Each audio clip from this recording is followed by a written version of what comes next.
Why, hello. I'm Pastor Seth, and I'm completely upside down on the monkey bars here. Now, you might say to yourself, Pastor, why are you upside down? And I would say to you, why shouldn't I be upside down? No, because being upside down today has everything to do with today's devotion from Matthew chapter 5. Because Jesus doesn't see the world the same way we see the world. Instead, he sees it upside down. I'm going to teach you about more in this text in just a minute.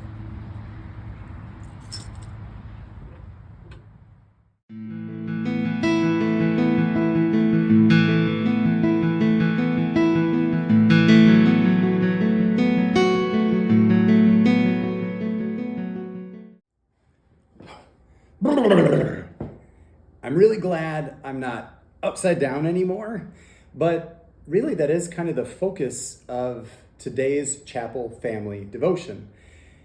It's like I said before, when I was upside down, that Jesus sees this world and our lives differently than we do. He kind of sees it upside down from a different perspective.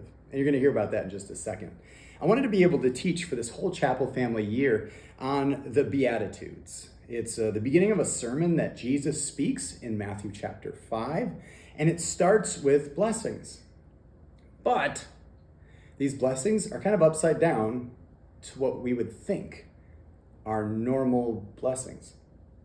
So this week's blessing, this week's beatitude, is Jesus telling us what it means to be a part of the kingdom, what it means to be rich and what it means to be poor. So hear what Jesus has to say in Matthew chapter 5. So Jesus sees these crowds. He goes up onto a mountain. He sits down. His disciples came up to him. And then Jesus begins to teach. This is the first thing he says. He says, "Blessed are the," and you would think the next thing coming out of his mouth would be the rich people, or blessed are the people who have a lot of food, or blessed are the people that have the coolest sandals in Jerusalem. That's what you'd think he would say if he looked at the world the same way we do. That's not what he says. He says in Matthew chapter 5, verse 3, "Blessed are the poor in spirit, for theirs is the kingdom of heaven." What? That doesn't make any sense. Like, people who are poor in any way, spirit or whatever it is, they don't have a kingdom. Well, not in the way that we look at the world. But Jesus says, look, blessed are the poor in spirit. Why? Because we're all poor in spirit. Here's the blessing of being poor in spirit. We know that there's no other way that we can get the kingdom of heaven, what he's talking about here, other than when we're poor in spirit. And we realize there's nothing that we can do. We can have cool shoes to get into heaven. We can't walk our way in there with our cool shoes. We can't buy our way into heaven with money and debit cards and credit cards. We can't make ourselves fancy enough with the coolest clothes to be allowed to get into the kingdom of heaven. No, we're actually blessed when we come with nothing in our hands, poor in spirit. We're sinners. That's what happens. We don't have anything that we could offer to Jesus to say, because of this cool thing that I have, you have to let me into the kingdom of heaven. Instead, he says, no. Blessed are the poor in spirit, you who have nothing. Because you realize that there's nothing that you can do to get into here.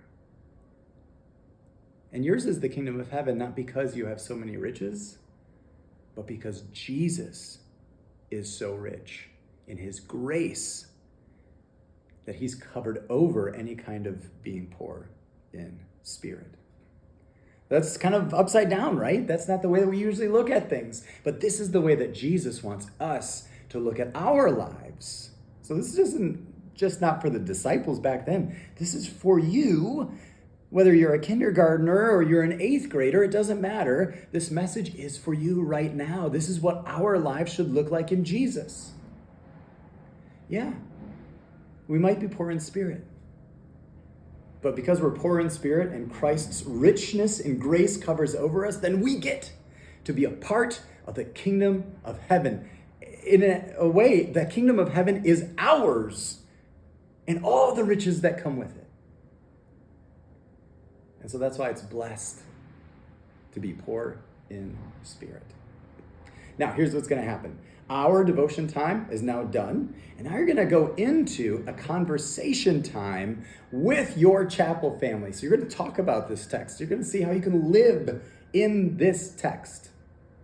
I'm going to put 3 questions up on the slide, and all I want you to do is have a discussion over all 3 of those questions. When you're all done, I want the oldest student this week to say a prayer that we're thankful to be poor in spirit because Jesus' richness in grace gives us the kingdom of heaven. And that prayer can sound however you would like it to sound. So, this is how each one of these will go. You're going to come in, I'll provide a devotion. You'll have some questions to discuss with your chapel family to be living in Christ's word, and then you'll close in a prayer. So that's what we have for today. So my prayer for you today is that you realize you are blessed as you are poor in spirit, and the kingdom of heaven is yours because of the work of Jesus in you. All right, God bless you. You have a wonderful day today working and growing with your chapel family.